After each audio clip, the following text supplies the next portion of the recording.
हाँ चलिए करते हैं। आज हमारे पास कुछ डाउट हैं सेट थ्योरी के। एक डाउट आया है, एक सेट बिल्डर फॉर्म है, रोस्टर फॉर्म है हमारे पास, और उसको हमें सेट बिल्डर फॉर्म में कन्वर्ट करना है। And set is set A is 1, 1/2, 1/3, 1/4, 1/5 and so. ये एक सेट है हमारे पास which is in roster form and we are to convert it in set builder form. देखिए ये फ्रैक्शनल फॉर्म में है और जो डिनोमिनेटर है that is a natural number, वो एक नेचुरल नंबर है और लगातार इंक्रीज हो रहा है। ठीक है, तो सेट बिल्डर फॉर्म में this can be written as 1x equal to 1/n such that n belongs to n. We can write in this way, x equal to 1/n। इस सेट के अंदर जो एलिमेंट है वो x है और the value of x is 1/n and x is a natural number. x natural number है, अगर x को 1 पुट करते हैं तो द वैल्यू ऑफ n को 1 पुट करते हैं the value of x is 1, n को 2 पुट करते हैं the value of x is 1/2, 3 put करेंगे 1/3 एंड सो ऑन। तो ये रोस्टर फॉर्म से हमने सेट बिल्डर फॉर्म में कन्वर्ट किया इस सेट को। ठीक है, एक और है, इसमें हमें कन्वर्ट करना है सेट बिल्डर फॉर्म से रोस्टर फॉर्म में कन्वर्ट करना है। सेट बिल्डर फॉर्म हमें दी गई है और हमें रोस्टर फॉर्म में इसको कन्वर्ट करना है। हियर द सेट इज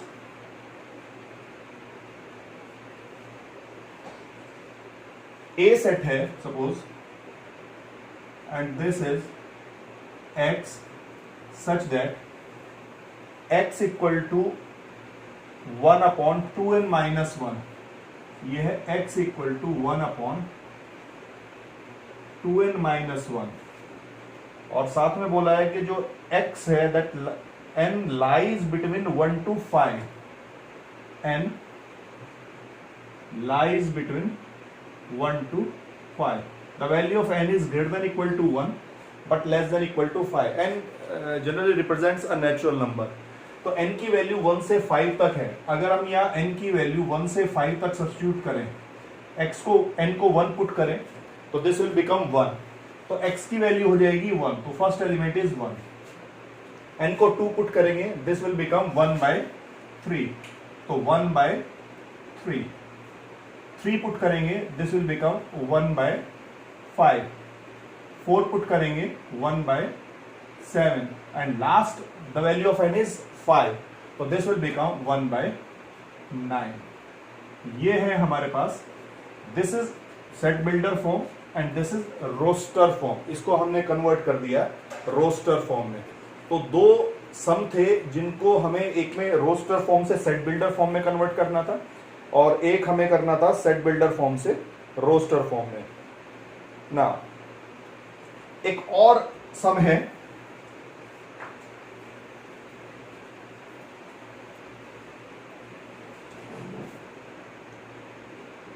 इसमें सबसेट कुछ दिए गए हैं हमें, रियल नंबर्स के सेट के सबसेट, और उनको हमें इंटरवल की फॉर्म में रिप्रेजेंट करना है और साथ में हमें उसकी लेंथ भी बतानी है। जैसे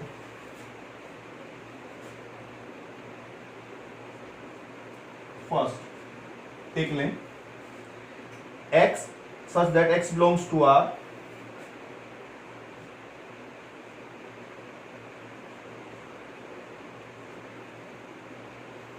and x is greater than -4 but less than equal to 6। x is less than equal to 6 but greater than -4। ठीक है, the value of x lies between -4 to 6, greater than -4 but less than equal to 6। 6 value included है और -4 excluded value है। ठीक है, और we are to represent it in interval form. Interval form में हम इसको रिप्रेजेंट करना है। तो इंटरवल फॉर्म में अगर हम इसको रिप्रेजेंट करना चाहते हैं तो this can be written as -4 to 6, क्योंकि 6 इंक्लूडेड है तो स्क्वायर ब्रैकेट, और -4 एक्सक्लूडेड है, ये इंक्लूडेड नहीं है, this is on x is greater than -4, equal to -4 नहीं है, तो ये राउंड ब्रैकेट। तो ये इंटरवल फॉर्म में है -4 to 6, और हम इसको लिखेंगे x बिलोंग्स टू -4 to 6, और हम चाहते हैं इसकी लेंथ लिखना। अगर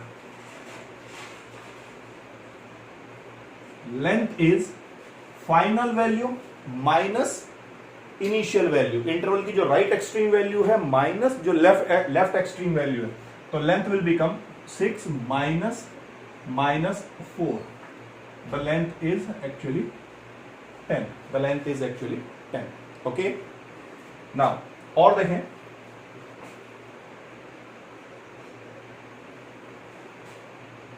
x such that x belongs to R, x such that x belongs to R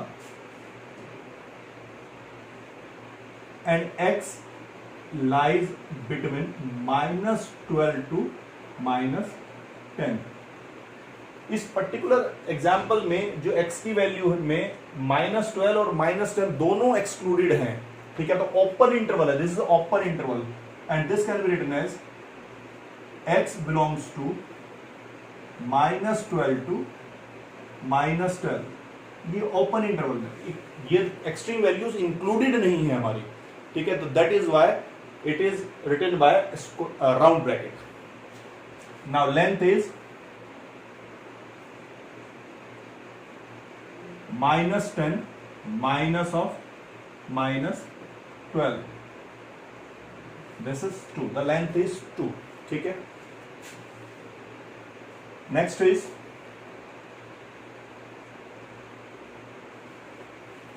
x such that x belongs to R and x is greater than equal to 0, greater than equal to 0 but less than 7, so this can be written as x belongs to 0 to 7, 0 पर open रहेगा और 0 पर close रहेगा और 7 पर open रहेगा, and the length will be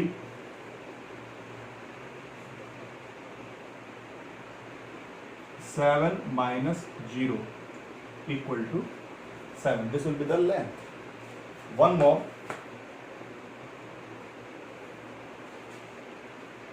X belongs to R and x is less than equal to 4 but greater than equal to 3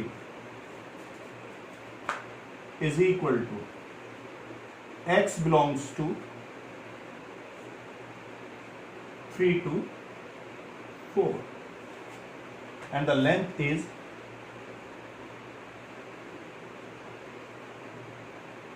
4 minus 3 equal to 1। तो ये सेट को हमने रिप्रेजेंट किया है, ये रियल नंबर के सबसेट्स थे सभी, और इनको हमने रिप्रेजेंट किया है इंटरवल की फॉर्म में।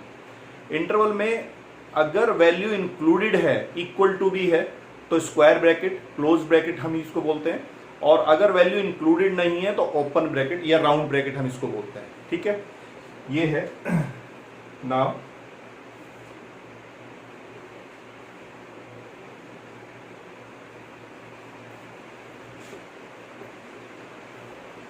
और देखिए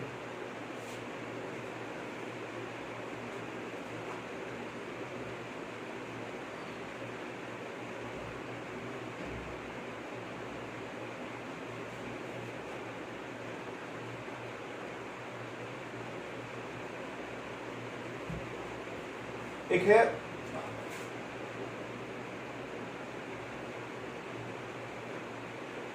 for any two sets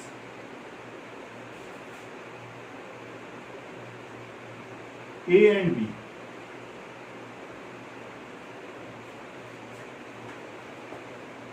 prove that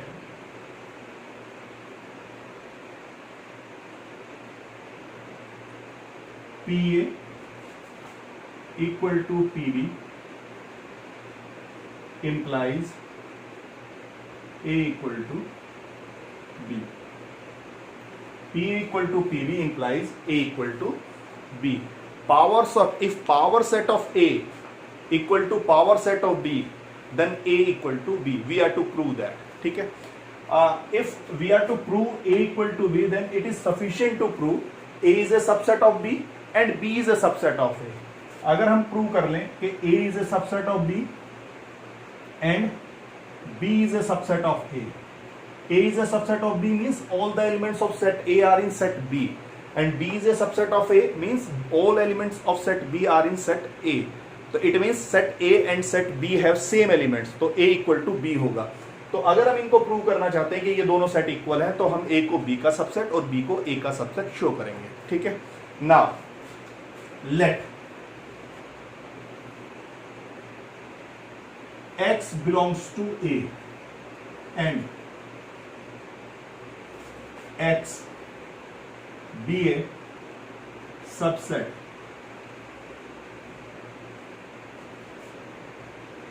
of A such that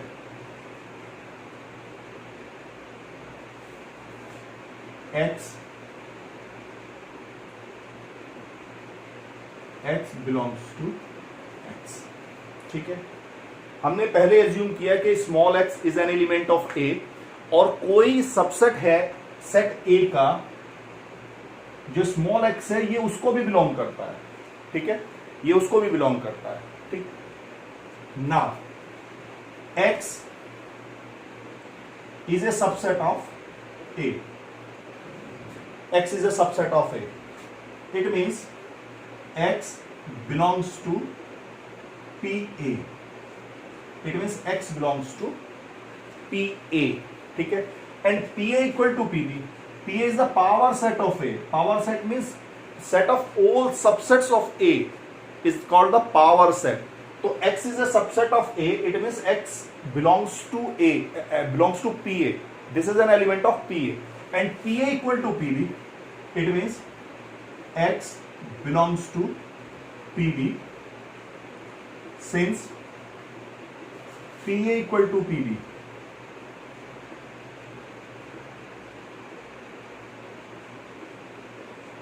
since PA equal to PB, if x is a subset of B, then if x belongs to B, then x is a subset of B. x B का subset होगा.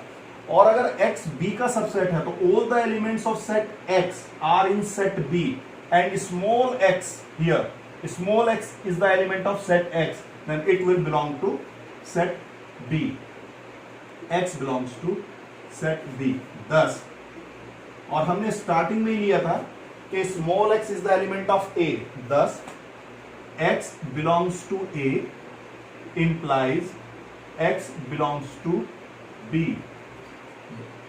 Hence, A is a subset of B. Equation number 1. A is a subset of B. Similarly, we can prove B is a subset of A. ठीक है? Now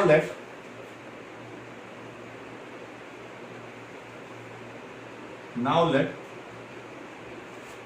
Y belongs to B and capital Y is a subset of B such that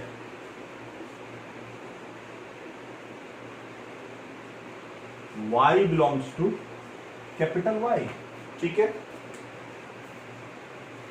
मैं यहां से हटा देता हूं इसको.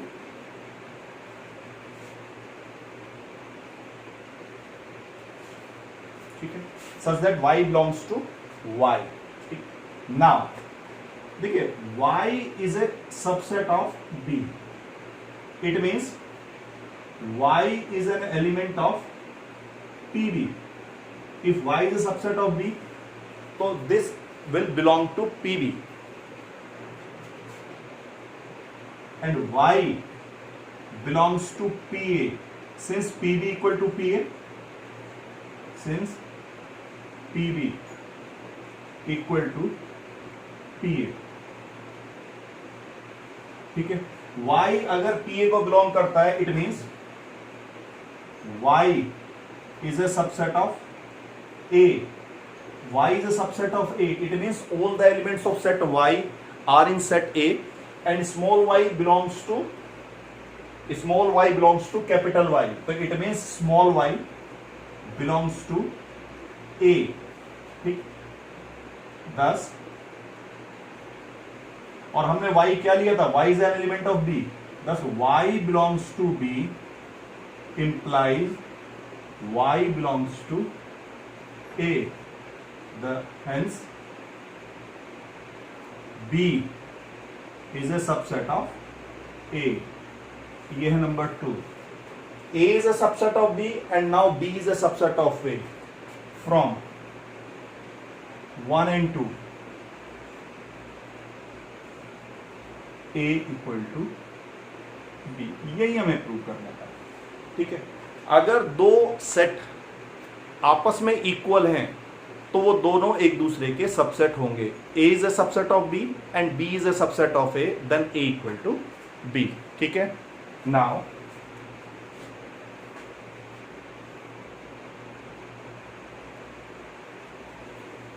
ये हटा देते हैं.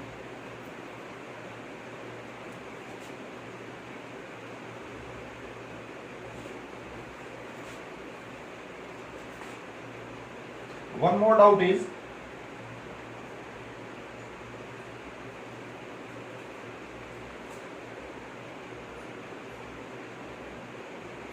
for any two sets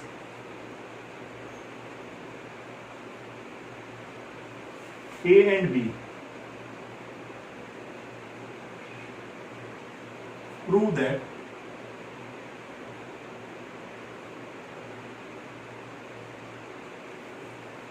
P A intersection B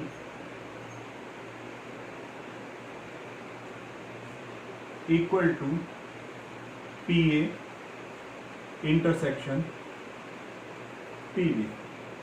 ठीक है, we are to prove P A intersection B equal to P A into P B. देखिए, अगर हम चाहते हैं कि P A intersection B equal to P A into P B है, तो it is sufficient to prove P A intersection B is a subset of P A intersection P B and P A intersection P B is a subset of P A intersection B. It means we are to prove P A intersection B is a subset of P A intersection P B and P A intersection P B is a subset of P A intersection B. ठीक है, P A intersection B equal to is a subset of P A intersection B. Now let X belongs to P A intersection B. Suppose X belongs to P A intersection B. P A intersection B is a power set of A intersection B. This is a set of all subsets of A intersection B. तो अगर X P A intersection B को belong करता है, it implies कि X is a subset of A intersection B. X is a subset of A intersection B. X is a subset of A intersection B means X is a subset of A and X is a subset of B. X A का भी subset है और B का भी subset है, और अगर X A का सबसेट है तो X belongs to, capital X belongs to P A and X belongs to P B. ठीक है, X belongs to P B. Okay, X P A को भी बिलोंग करता है, P B को भी बिलोंग करता है. It means X belongs to P A intersection P B. तो P A intersection P B को बिलोंग करता है. यहां हमने देखा कि X belongs to P A intersection B और हमने प्रूव किया X belongs to P A intersection P B. It means P A intersection B is a subset of PA intersection PB.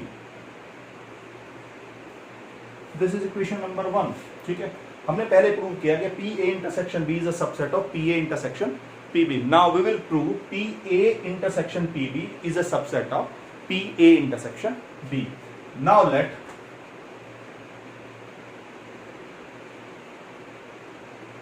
Y, capital Y, belongs to PA intersection PB. Okay, Y belongs to PA intersection PB. It means Y belongs to PA and Y belongs to PB. ठीक है, intersection को belong करता है तो दोनों को अलग अलग बिलोंग करना पड़ेगा इसको. If y belongs to PA and PA is the subset set of all subset of A, तो y अगर PA को बिलोंग करता है it means y is a subset of A. तो y is a subset of A and y is a subset of B. y B का भी subset है. अगर A का भी सबसेट है और B का भी सबसेट है it means y is a subset of A intersection B. A intersection B का सबसेट है और अगर A इंटरसेक्शन B का सबसेट है तो it will belong to P A intersection B. ठीक है, हमने लिया था कि y belongs to P A intersection B. हमने एज्यूम किया था y belongs to P A intersection PB और हमने प्रूव कर दिया y belongs to P A intersection B. It means P A intersection PB is a subset of P A intersection B. ठीक है, this is equation number 2. Equation number 1 में हमने P A intersection B को subset prove किया P A intersection PB के, और equation number 2 में हमने प्रूव किया P A intersection PB is a subset of P A intersection B. और अगर इन दोनों से ले लें तो it means P A equal to P A intersection B equal to P A intersection PB from 1 and 2. P A intersection B is equal to P A intersection P. ठीक है, क्लियर है ये? ओके, नाउ यही doubt थे बस आज के लिए. ठीक है, तो आज यही रखते हैं और फर्दर डाउट होंगे तो उनको डिस्कस करते हैं. Okay, thank you.